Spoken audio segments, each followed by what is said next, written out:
ജീവിതത്തിൽ തളരാത്തവരാരുണ്ട്? ഒരാളെ കാണിച്ചു തരാൻ പറ്റുമോ?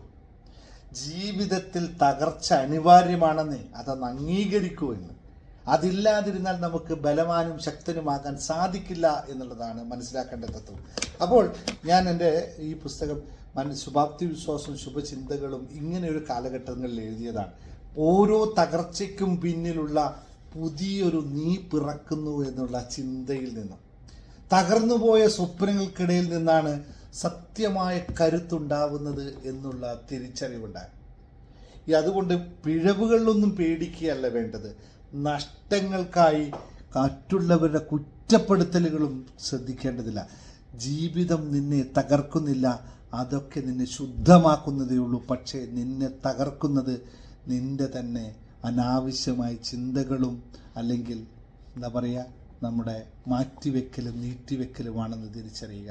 അതില്ലാതെ നിരന്തരമായ പ്രവർത്തന തയ്യാറെടുപ്പിൽ കയറി വരും മക്കളെ, നമുക്കിന്ന് തകർത്താടാം. നമുക്ക് താഴെ നമ്മുടെ യൂട്യൂബ് നമ്മുടെ ചാനലിൻ്റെ ലിങ്ക് കൊടുത്തിട്ടുണ്ട്. ഇതിൽ താല്പര്യമുള്ളവർ കയറി വരും. നമുക്ക് ഓരോ ദിവസവും നമ്മുടെ ഏറ്റവും നല്ല വേർഷനെ പുറത്തെടുത്തുകൊണ്ട് മുന്നോട്ട് പോകാം.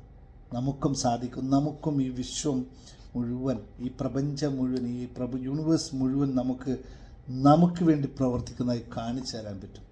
Thank you very much. Dinesh Muhammad signing off. Thank U.